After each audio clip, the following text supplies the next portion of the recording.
આજની ધર્મકથા. પ્રણામ. શાસન સમ્રાટ હર હંમેશ આપણા માનસપટ ઉપર જાણે કબજો જમાવીને બેસે એવું જેમનું જીવન, એવી જેમની જીવનની ધારા, એવા યુગ પુરુષ. આપણે એમની ધારામાં જોઈ રહ્યા છે કે 1956 સંવતનો દુષ્કાળ, એ પછી સાહેબના ચાતુર્માસ, એ પછી સંવત 1958માં પ્લેગ નામનો રોગ એ સમયે મહામારી તરીકે ભારતની અંદર વિસ્તૃત થતો હતો, જેની અસરથી ખાસ કોઈ બહુ બાકાત રહી શકે એવી સ્થિતિ ન હતી. પૂજ્યશ્રી એમના યોગોધ્વન ચાલુ હતા, ભગવતી સૂત્ર વગેરેના, અને ભાવનગરમાં બિરાજમાન હતા. અને ભાવનગરની અંદર પ્લેગ જેવું કંઈક ઊભું થશે એવો સાહેબને અંદેશો આવ્યો. એમણે પન્યાસી મહારાજને વિનંતી પણ કરી, દયા વિમળજીને, કે સાહેબ આપણે અહીંયા ન રહીએ, કારણ કે આ પ્લેગ ફેલાશે તો મુશ્કેલ થશે. પણ પન્યાસી મહારાજને એવું લાગ્યું કે નહીં, વાંધો આવે, અવસર આવશે ત્યારે જોઈ જશે. ચોમાસું બેઠું, પ્લેગના ચિહ્નો આવ્યા, અને પ્લેગ આગળ વધતો મહાત્માઓની અંદર પણ પ્રવેશ્યો. અને એમાં પણ પન્યાસી મહારાજના 2 શિષ્યો અને પૂજ્ય મણિ વિજયજી મહારાજ અને એમના એક શિષ્ય, આમ 4 મહાત્માઓને પ્લેગ અને સાથે તાવ, ગાંઠ થઈ. હવે પૂજ્યશ્રીને તો મહારાજજીને એમ થયું કે આ બીમાર સાધુઓની સંભાળ અને સારવાર એમાં મારે તૂટી પડવું જોઈએ. એવા સમયે મેં તો તમને પહેલાં કીધું હતું, આપને ચેતવ્યા છતાંય આપ સમજ્યા નહીં, અને જુઓ આ થયું. આવો કોઈ વિકલ્પ મહારાજજીને ન થયો, વિકલ્પ પણ નહીં. આ વાત પણ અત્યારે આપણને સ્ફુરે છે કે આવું એ કરી શક્યા હોત, બાકી કદાચ એમને તો એ શક્યતા પણ વિચારી નહીં હોય કે આવું થઈ શકે. આવી નિર્વિકલ્પ સમર્પિતતા વડીલો પ્રત્યેની મહારાજજીમાં. અને હવે આ જ્ઞાન મુનિઓની પોતે વયાવત શરૂ કરી. જે શ્રાવકો હતા કે જેમને થોડી ઘણી સમજણ આ બાબતની હતી, બધાને બોલાવી અને ઔષધ આદિનો પ્રબંધ કરાવડાવ્યો. અને અવિરતપણે આ મુનિ ભગવંતોની વયાવચ કરી, કે જેના કારણે બહુ ટૂંક સમયમાં એ લોકો પ્લેગ મુક્ત થયા. પણ આ પ્લેગ મુક્ત એમને કરાયા, પણ મહારાજજીને પોતાને હવે તાવ આવ્યો. એક તો યોગોધ્વન ચાલતા હતા, એમાં પરિશ્રમ આવ્યો, અને ઉપરથી એમાં તાવ. 1-2 દિવસ થયા એટલે તાવ ઘટ્યો નહીં. એટલે હવે મણિ વિજયજી મહારાજને જેમ થયું કે સાહેબ ભવિષ્યની અંદર આમાં કંઈક બહુ આગળ મોટી તકલીફમાં આવે એના કરતાં કેટલાક મુખ્ય શ્રાવક જે છે, કે જે લોકો આ બાબતમાં મહારાજજી ઉપર પ્રભાવ પાડીને એમને ઔષધ લેવા માટે આગ્રહ કરી શકે, તો એવા શ્રાવકોને હું જણાવું. અને એમણે અમદાવાદમાં મનસુખભાઈ, જે સાહેબના પ્રખર શ્રાવકોની ગુરુભક્તોની હરોળમાં આવતા હતા, એ મનસુખભાઈને તાર મોકલાવડાવ્યો. જેવા સમાચાર મળ્યા એવું તરત જ એમણે ભાવનગરના પોતાના એક પરિચિત ડૉક્ટર ઉપર ટેલિગ્રામ કર્યો કે તમે મારા ખર્ચે અત્યારે જ મહારાજજી જ્યાં બિરાજમાન છે એ વર્તેજમાં તમે અત્યારે ને અત્યારે પહોંચી જાઓ. અને આ તાર કરીને વર્તેજમાં એમણે તાર કર્યો કે મને પૂજ્યશ્રીની તબિયતના સમાચાર દર થોડા ટાઈમે મને મળવો જોઈએ કે એમનો તાવ નોર્મલ થયો છે કે નહીં. મનસુખભાઈ નામ કદાચ આપણે જીવનભર યાદ રાખવા જેવું ખરું. એટલા માટે નહીં કે બહુ જ મોટી હસ્તી હતી, અને બહુ જ ધનનો સદવ્યય એમણે કર્યો છે અલગ અલગ ક્ષેત્રોમાં. આ બધું તો હતું, આ બધા પુણ્યના ચમકારા હતા. ગુણનો ચમકારો એ હતો કે કદાચ એમના જીવનમાં મહારાજજી પ્રત્યેનો એમનો જે સદભાવ અને સમર્પિતતાનો ભાવ હતો, એ ચમત્કારથી ઓછો ન લાગે. ઈર્ષ્યા થાય જ કે આપણામાં આવો આંશિક પણ સમર્પણનો ભાવ જો પ્રવેશે ને તોય બેડો પાર લાગે. એ દિવસે જ્યારે એમને ખબર પડી કે મહારાજજીને તાવ આવ્યો છે, અને એમણે તાર મોકલવાનો શરૂ કર્યો કે મને મહારાજજીના તાવ નોર્મલ થવાના સમાચાર મળવા જોઈએ દર થોડીક સમયે. એ એક જ દિવસની અંદર એમણે વર્તેજમાં જ્યાં ટેલિગ્રામ થતા હતા એ ઓફિસમાં 80 જેટલા તાર કર્યા. 80 એક જ દિવસમાં. આ તાર માસ્તર વિચારમાં પડી ગયા કે આ મહારાજ સાહેબ કોણ કે જેમની તબિયત પૂછવા માટે આટલા બધા તાર કરે છે, અને આ ભાઈ કોણ કે જે ભાઈને એક મહારાજ સાહેબની તબિયતની આટલી બધી ચિંતા થાય. આ વાત તો પણ છે ને આપણને હજી કદાચ ગળે ઉતરી જાય એવી છે, કારણ કે આવી ગુરુ ભક્તિ તો હોય. પણ હવે જે વાત લેવી છે ને એ આપણા બધા માટે કદાચ એક માઇલસ્ટોન, આદર્શ, અથવા જે પોતાને આપણે ગુરુ ભક્તો કહીએ છીએ, માનીએ છીએ, એ વાત પર એક લપડાક જેવી ઘટના આ મનસુખભાઈના જીવનની થઈ. પૂજ્યશ્રીનો તાવ નોર્મલ થાય નહીં, શેઠને સમાચાર પહોંચે નહીં. હવે બીજે જ દિવસે શેઠના, મનસુખભાઈ શેઠના એકના એક વાલ સોયા દીકરાઓ, નામ માણેકલાલભાઈ, જેને આપણે આગળ આવશે ચરિત્રમાં પણ માકુભાઈ તરીકે આગળ પ્રસિદ્ધ થયા, એ માણેકલાલભાઈને તાવ, સખત માંદગી, ઉંમર કંઈ ખાસ મોટી પણ ન હતી અને માંદગી વધતી જતી હતી. એટલે ડૉક્ટર જમનાદાસ એ આ શેઠ મનસુખભાઈના ઘરે જ રહેતા અને બહુ ઇફેક્ટિવ ડૉક્ટર ગણાતા અને એ સારવાર કરતા હતા. બપોરનો સમય થયો. 80 જેટલા ટેલિગ્રામ આગલે દિવસે કર્યા છે, પણ હજુ સુધી સામેથી એ સમાચાર નથી આવ્યા કે મહારાજજીનો તાવ નોર્મલ થયો છે. અને એટલે મનસુખલાલભાઈ, એમનું મગજ હજી થ્રુ આઉટ, પોતાનો બાળક સખત બીમાર હોવા છતાં એ મહારાજજીના ચરણકમળમાં એમનું મન આળોટાયેલું.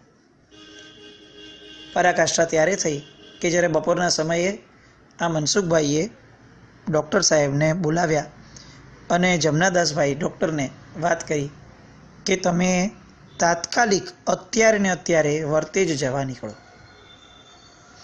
અને જ્યાં સુધી અમારા ગુરુ મહારાજની તબિયત બરાબર ન થાય ત્યાં સુધી તમે ત્યાં જ રહેજો, ત્યાંથી હલતા પણ નહીં. આવી મારી તમને વિનંતી છે.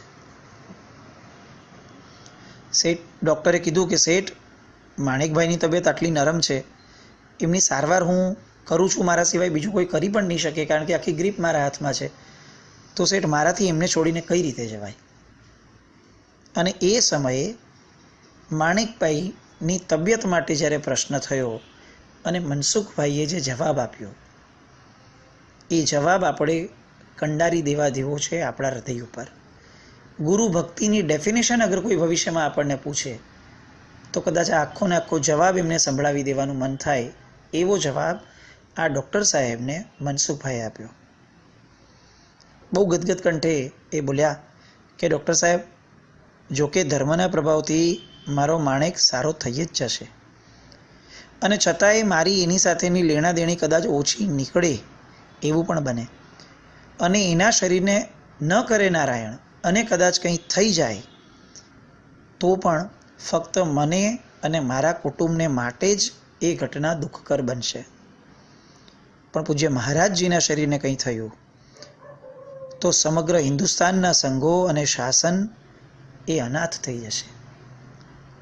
માટે આજે આ ક્ષણે હું બે હાથ જોડીને આપને વિનંતી કરું છું કે આગળ એક પણ વસ્તુની ચર્ચા કર્યા વિના આ જ ઘડીએ આપ વર્તે જ જવા રવાના થાઓ. કેવું લાગે? બહુ સારા સારા શબ્દો બોલવા, વાતો કરવી, ચડાવવા લેવા, આ બધી વસ્તુઓ બરાબર છે, પણ સગ્ગો દીકરો બીમાર છે અને સગ્ગા દીકરાની સ્થિતિ ખરેખર ક્રિટિકલ છે.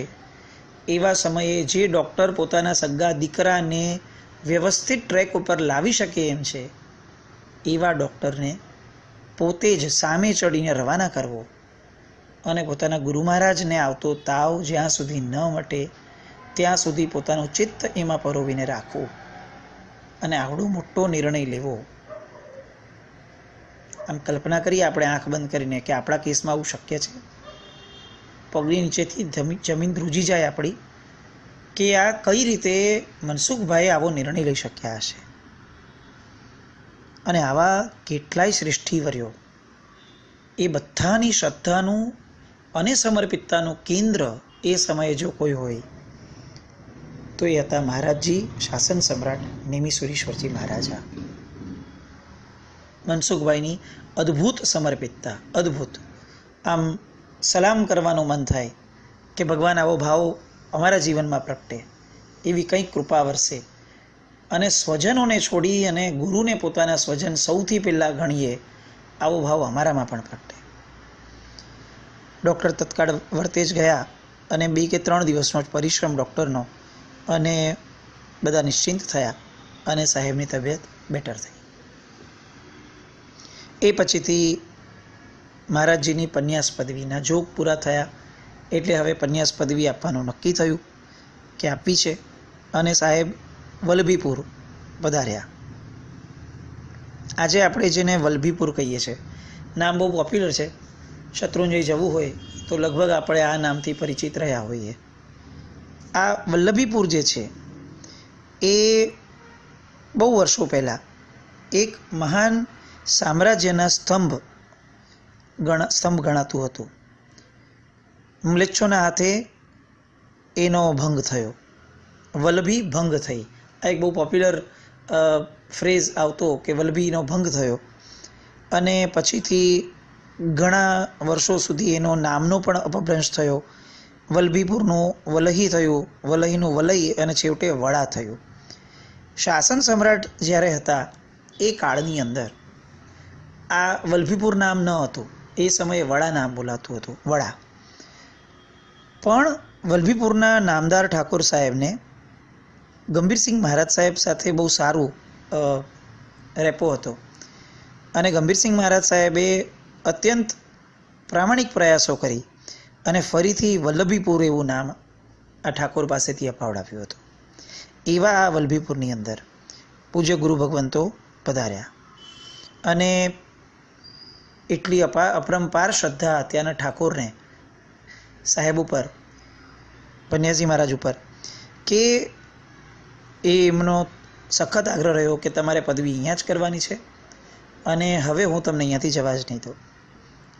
ભગવતીના યોગ, ભગવતી સૂત્રના યોગ પૂર્ણ થવા આવ્યા હતા, એટલે હવે ગુરુ મહારાજે પણ નક્કી કરાવડાવ્યું, સાહેબે પણ, કે સારું આપણે અહીંયા જ કરીએ. એટલે મનસુખભાઈ શેઠ ને બધાને વડાના સંઘે જણાવ્યું કંકોત્રી લખીને કે આવી રીતે પદવીદાનનો પ્રસંગ છે. મનસુખભાઈએ તાત્કાલિક વળતો જવાબ આપ્યો કે પદવીદાન પ્રસંગે 28 મહોત્સવ, અષ્ટોત્તરી સ્નાત્ર તેમજ સમવસરની રચના, બધી વસ્તુઓ જે પણ કરવી પડે, જેટલું પણ શ્રેષ્ઠતમ કરી શકાય, આ બધી જ વસ્તુઓનો લાભ મને આપજો. એટલું જ નહીં, હું મારા અત્યંત વિશ્વસ્ત વ્યક્તિ એવા ભાઈને પણ હું મોકલું છું, જે બધી જ તૈયારીઓ ત્યાંથી કરશે, અને જયસિંહભાઈ નામના એક ભાઈને એમણે મોકલી પણ દીધા. આ બધી વાતની ભાવનગરના સંઘને ખબર પડી કે યોગોદ્વહનની બધી પ્રક્રિયા આપણે ત્યાં થઈ, અને હવે જ્યારે પદવી આવે છે ત્યારે આપણને કોઈ લાભ જ ન મળે, એવું કેવી રીતે ચાલે? એટલે એમણે તરત જ બધું ઇન્ક્વાયરી કરી તો ખબર પડી કે બધા આમ લાભ અપાઈ ગયા છે મનસુખભાઈને, પણ એક નવકારસિંહનો લાભ છે કે જે હજી સુધી મનસુખભાઈ આપણને બોલ્યા નથી. જેવો આઈડિયા આવ્યો તરત જ ભાવનગરવાળા સંઘે કીધું કે કામ કરો, નવકારસિંહનો લાભ અમને આપી દો. અને એમણે ચાલાકી વાપરીને એક લાભ ગમે તેમ કરીને પોતાના નામે લઈ લીધો. આ મનસુખભાઈને ખ્યાલ આવ્યો, અને મનસુખભાઈએ કીધું કે બધો જ લાભનો જ્યારે માંગણી હું કરું છું તો એક પણ લાભ કેમ બહાર જાય? વડાના સંઘ સાથે ફરીથી એમણે વાતચીતો કરી, બહુ વિનંતી કરી કે એક નવકારસિંહનો લાભ કેમ આપો છો બીજાને, જ્યારે મને પૂર્ણ લાભ મારા ગુરુ ભગવંતની પદવીનો છે તો મને કેમ નથી લાભ મળતો? કેવા મીઠા ઝઘડાઓ અને કેવી ગુરુ ભક્તિઓ એ સમયમાં હશે. એક પન્યાસ પદવી. આજે આપણી પરિસ્થિતિ એ કે આપણા સંઘની અંદર પન્યાસ પદવી થતી હોય કોઈ મહાત્માની, અને છતાં પણ ઘણી બધી વાર આપણે વિચારતા હોઈએ કે આપણને એકચ્યુઅલી અનુકૂળતા છે કે નહીં, હોય તો જઈએ, ન હોય તો ઠીક છે, જે ફિક્સ લોકોને રુચિ છે એ લોકો જાય. અને ઘણી બધી વાર આપણી ઉપેક્ષા ભાવનું કેન્દ્ર બની જતું હોય છે આટલી ઉત્તમ પદવીના યોગો પણ, પદવીના પ્રસંગો પણ. એવા સમયે મહારાજજીનું પુણ્ય, એમનો પ્રભાવ અને એમના પ્રત્યે લોકોનો એક ક્રેઝ જે કહી શકાય, સદભાવ એમના પ્રત્યેનો, એ કેટલો ગજબ હશે કે એમની પદવી માટે આવા મીઠા ઝઘડાઓ આ લેવલ પર થતા. મનસુખભાઈને ગમે તેમ કરીને બધો લાભ જોઈતો હતો અને ભાવનગરવાળા સંઘે લાભ લઈ જ લીધો હતો. એટલે ભાવનગરવાળા સંઘને સમજાવ્યું, એ લોકો ન માન્યા. શું કામ માને? કોઈ થોડી આવો લાભ ચૂકે પોતાના ગુરુનો મળતું હોય તો. શેઠ વિચારમાં પડી ગયા અને એમણે કેટલાક આગેવાનોને બોલાવ્યા કે તમે ગમે તેમ કરીને રસ્તો કરો, આદેશ તો મને જ મળવો જોઈએ. આ બધા આગેવાનો જમાનાના ખાધેલા, એટલે એમને બહુ વિચારતા એક રસ્તો આપ્યો કે જુઓ, એક ઉપાય છે કે ભાવનગરવાળાએ એક ટંકની નૌકારસીનો આદેશ લીધો છે અને વાડાનો અથવા જનરલી બધા સંઘનો આપણો આ એક રસ્તો હોય છે કે જ્યારે અગર કોઈ 2 ટાઈમની નૌકારસીનો લાભ માંગે, એટલે 2 ટાઈમના સ્વામી વાત્સલ્યનો, તો પછી એકનો આદેશ જે છે એ ઓટોમેટિકલી કેન્સલ થઈ જાય અને 2નો આદેશ એને મળી જાય. મનસુખભાઈને તો ક્યાં વિચારવાનું જ હતું. તાત્કાલિક ધોરણે 2 સમયની નૌકારસીનો આદેશ માંગ્યો અને એ આદેશ એમને મળતા ભાવનગરની નૌકારસીનો આદેશ કેન્સલ થયો અને મનસુખભાઈને બધો જ લાભ મળ્યો. ધર્મમાં સ્વાર્થી થવું જોઈએ, પોતાની ગુરુ ભક્તિમાં સ્વાર્થી થવું જોઈએ, કારણ કે આ સ્વાર્થ એ જ ખરા અર્થનો પરમાર્થ છે. પરમ અર્થ જ એ છે કે આપણે આપણી ગુરુ ભક્તિમાં કોઈ જ કચાશ રિવાજ ન થઈએ. અને આ વાત મનસુખભાઈએ અહીંયા સિદ્ધ કરી. ભાવનગરના સંઘે આ પ્રસંગ પરથી ધડો લીધો અને ગાંઠ વાળીને રાખી કે આપણે યાર આવું થયું હતું, આપણે ચોક્કસપણે આ બાબતની અંદર ભવિષ્યમાં આપણું જ્યારે પુણ્ય જાગશે ત્યારે કંઈક કરશું. અને હકીકત એવી થઈ કે ભાવનગરના સંઘે એવો ગજબ બદલો લીધો, એવી બદલો એટલે રિવેન્જવાળું નહીં, પણ એવો જબરદસ્ત સાટું વાળ્યું એમણે, જે લાભ એમનો મિસ થયો હતો એનો, કે એ સમયે મનસુખભાઈ મોઢામાં આંગળા નાખી ગયેલા. એ પ્રસંગો પણ આપણે આગળ આવશે. પણ એક વાત હજી જે જોવાની હતી એ હતી આણંદજી કલ્યાણજી પેઢી અને સાહેબ પૂજ્ય શાસન સમ્રાટ, એ બે વચ્ચેના એક અતૂટ સંબંધની. પેઢીને અનન્ય શ્રદ્ધા સાહેબ માટે. પેઢીના આગેવાનોને એમ જ લાગતું કે ડૂબતાને જેમ તરવા માટે સહારાની જરૂર પડે, એમ આ પેઢીને મહારાજજી જેવા વ્યક્તિ સિવાય બીજે ક્યાંય આરો નથી આવવાનો. છાશવારે એમના જીવનમાં એટલા બધા પ્રસંગો આવ્યા કે દરેક વખતે પેઢી કંઈ પણ કામ હોય અને અટવાયા હોય તો મહારાજજી આગળ જતા. અને લગભગ દરેક પ્રસંગ એવા કે જેમાં મહારાજજીની દીર્ઘદ્રષ્ટિથી, એમની સૂઝબૂઝથી, એમની આપેલી શિખામણોથી, એમણે કરેલા સાહસથી, એમની વિચક્ષણતાથી અને પેઢી પ્રત્યેના એમના સદભાવ, એમનો એક ભાવ કે આ વિશ્વસનીયતા જે પેઢીની છે એ જૈન શાસનમાં શિરમોરપણે રહેવી જોઈએ. અને એના કારણે મહારાજજીએ પેઢીને વાર તહેવારે એટલી બધી વાર એવી સરસ મજાની સહાયો કરી છે કે જેના કારણે પેઢી, આણંદજી કલ્યાણજી પેઢી, એ પરમાત્માના શાસનની એક બહુ જ મોટી પ્રતિભા તરીકે આજે પણ ઊભી છે. એક નાનકડો પ્રસંગ થયેલો કે પેઢીનું મૂળ જે છે એ રાજનગર કર્ણાવતીમાં. કેટલાક મુંબઈના શ્રેષ્ઠીઓને એ સમયે એવો વિચાર આવ્યો, આ વાત છે લગભગ અગર ઈસવીસન જોવા જઈએ તો 1926-25ની આસપાસની, 27 છે સમય હશે કદાચ. અને મુંબઈના આગેવાનોને એવો વિચાર આવ્યો કે ગમે તેમ કરીને પેઢીને હવે આપણે રાજનગરમાંથી ડિસેન્ટ્રલાઇઝ કરી અને એનું મૂળ જે છે ઓફિસ, સેન્ટ્રલ ઓફિસ, એને મુંબઈ તરીકે લાવીએ, મુંબઈમાં લઈ આવીએ. કારણ કે મુંબઈમાં ઘણા બધા શ્રેષ્ઠીઓ પણ રહે છે, અહીંયા પૈસાની પણ કોઈ કમી નથી અને મુંબઈ એક આખું ઔદ્યોગિક પાટનગર બનતું જાય છે, તો પછી રાજનગરની મુંબઈ જ. અને એમણે સહજપણે આ પેઢીને વાત કરી. કેટલાક કચ્છી શ્રાવકો વગેરે હતા અને એમણે વાત કરી. પેઢીએ સ્પષ્ટપણે ના પાડી, પેઢીના આગેવાનોએ, કે એવું નહીં કરો. ન કરવાનું મુખ્ય કારણ એ છે કે કર્ણાવતીની બહાર જવાથી, રાજનગરની બહાર જવાથી ઘણી બધી બંધારણીય મુશ્કેલીઓ અને એના કરતાં પણ વધારે ઘણી બધી વસ્તુઓના લિમિટેશન્સ બહુ જ આવશે. મહારાજજી મુંબઈ તરફ ગયા હોય એવી ઘટના બની નહોતી. એ લગભગ આ એરિયામાં વિચરતા હતા અને એમનાથી દૂર થવામાં સૌથી મોટી તકલીફ આ હતી કે વાર તહેવારે પેઢીનું મથક ત્યાં જાય, બધી જ વ્યવસ્થાઓ કંઈક બીજા લોકોને અપોઇન્ટ કરીને કરવી પડે અને ઘણી બધી વસ્તુઓ એ મોભીઓના હાથમાં હોય. તો એ ન્યાય આપી શકે. અને એટલે પેઢી એકદમ રિલક્ટન્ટ હતી કે નહીં રાજનગર જ રાખશું. આ બાજુ મુંબઈના કેટલાક આગેવાનોને ગમે તેમ કરીને લાવી હતી બાય હુક ઓર ક્રૂક. એટલે હવે અલગ અલગ હથિયારો વપરાયા, અલગ અલગ રીતે વાતો ફેલાવવાની શરૂ થઈ કે પેઢીનો વહીવટ બરાબર નથી, પેઢી વહીવટની અંદર પૈસામાં આગળ પાછળ કરે છે. એટલી હદ સુધી એ વાતો ફેલાઈ કે પેઢીએ સ્પષ્ટતા કરવી પડી હતી કે જ્યારે અમે કોઈ વાઇસરોય વગેરેને કે મોટા વ્યક્તિઓને મળવા જઈએ છીએ અથવા પેઢીમાં એમને બોલાવીએ છીએ, એવા સમયે એમનું જે બહુમાન કરીએ છીએ કે જે પણ ખર્ચો કરીએ છીએ એમને આપવા માટે, એ આજ સુધી અમે ક્યારે પણ પેઢીના ખાતામાં નથી લખ્યો. એ શ્રેષ્ઠીઓ પોતે જ ભોગવી લે છે. આટલી ક્લેરિટી, આટલી ટ્રાન્સપરન્સી એ આ પેઢીની પહેલેથી લાક્ષણિકતા રહી છે. પણ આવી ચોખવટો કરવી પડી કારણ કે કેટલીક નબળી વાતો ફેલાવાની શરૂ થયેલી. બહુ જ નબળું લાગ્યું પેઢીને પણ કે આવું કેમ કરે છે. એક વાત આખી અલગ છે શિફ્ટ થવાની, પણ એની માટે એની શાખ ઉપર જ શંકા ઊભી કરાવડાવી, એ તો કેટલું નબળું કાર્ય. પણ થતું હતું. એ પણ એટલું આગળ વધ્યું કે લોકોએ પેઢીની સામે સિગ્નેચર કેમ્પેન ચાલુ કરી અને 250 જેટલા વ્યક્તિઓની સિગ્નેચર આપી, મોટા મોટા વ્યક્તિઓની, કે જેમાં લખ્યું હતું કે તમે ગમે તેમ કરીને હવે પેઢીને મુંબઈ શિફ્ટ કરો. હવે પેઢી માટે ગૂંગળામણી અવસ્થા આવી ગઈ. કેવી રીતે કામ કરવું સમજાય નહીં. અને સંકટ સમયની સાંકળ એટલે શાસન સમ્રાટ એટલે તરત જ મનસુખભાઈ વગેરે અને પેઢીના મુખ્ય વહીવટદારો શાસન સમ્રાટ પાસે ગયા, વાતચીત કરી. એમનો પક્ષ પણ મૂક્યો કે સાહેબ અમને બીજો કોઈ વાંધો નથી, પણ જુઓ આટલા નુકસાનો છે જો મુંબઈ શિફ્ટ કરીએ તો. શાસન સમ્રાટે બહુ ન્યુટ્રલી વિચાર્યું અને એમને વાત બરાબર યોગ્ય લાગી. એમણે વાટાઘાટો દ્વારા મુંબઈના શ્રેષ્ઠીઓને સમજાવવાનો પ્રયત્ન કર્યો, પણ આ લોકો ન માન્યા કે નહીં એ બધું વસ્તુ બરાબર છે, પણ અહીંયા અમે મેનેજ કરી લઈશું, ગમે તેમ કરીને મુંબઈ લાવો. હવે શાસન સમ્રાટને એવું લાગ્યું કે આ સમયે પેઢીની બાજુમાં ઊભા રહેવું એ જરૂરી છે. કારણ કે એ પેઢી એ ફક્ત પેઢી નથી, શાખ છે પરમાત્માના શાસનની. અને એની માટે નબળી વાતો ફેલાતી હોય એ કેવી રીતે ચાલે.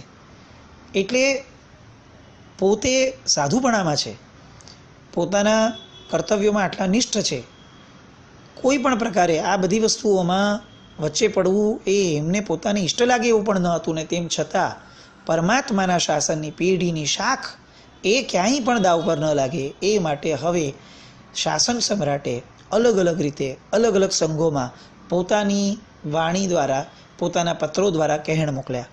એમના મુખ્ય શ્રાવકો, પછી ખંભાત હોય કે આખો પટ્ટો હોય, એવા કેટલાક ઓલામાં એમણે પોતાની રીતે વાતો મૂકી કે પેઢીની શાખ માટે, એની આબરૂ માટે જો નબળું વસ્તુ આવે તો એ મને ઇષ્ટ નથી લાગતું. અને પેઢી રાજનગરમાં રહે એ એમનો પક્ષ મને બરાબર લાગે છે. હું ફક્ત મારું મંતવ્ય મૂકું છું. પણ એમના મંતવ્યનું વજન એટલું બધું કે 2 કે 3 દિવસની અંદર 1200 જણાએ સિગ્નેચર કરીને આપી કે પેઢી ફક્ત રાજનગરમાં જ રહે એવો જે સાહેબનો મત છે એમાં અમારું સમર્થન છે. આટલા નકારાત્મક પ્રયત્નો પછી પણ 250 સિગ્નેચર ક્યાં? અને ફક્ત પોતાની પોઝિટિવિટીને એક્સપ્રેસ જ કરી છે, વિધેયાત્મક વાત, આદેશાત્મક વાત ન હતી. અને તેમ છતાં 1200 સિગ્નેચર 2 દિવસમાં. આ દેખાડે છે કે શાસન સમ્રાટ એ ખરા અર્થમાં સમ્રાટ હતા.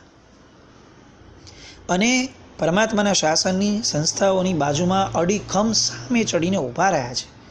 શાસન કેવી રીતે ચલાવવું જોઈએ, એ વહીવટ કેવો હોય, અને શિસ્તબદ્ધતા, ઓર્ગેનાઇઝડપણું, એની જાણે PhD સાહેબે કરી હોય એટલું ગજબ એમનું વ્યક્તિત્વ. અને એમની વાતને કોઈ ઠેલવી શકે એવી કોઈની વિચારધારા કે વિકલ્પ પણ કોઈને નહીં.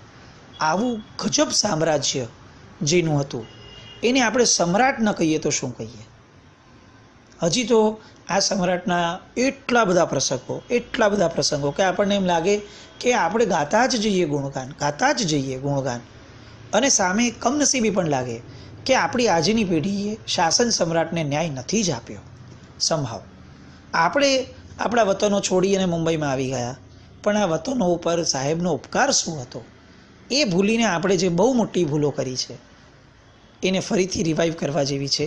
શાસન સમ્રાટ દરેક મુખે ગવાવા જોઈએ. આ એવા કામો, એમની પણ આગળની વાતો આપણે જોઈએ. જીનાજ્ઞા વિરુદ્ધ કંઈ પણ બોલાયો હતો મિચ્છામિ દુક્કડમ. જૈનમ જયતિ શાસન.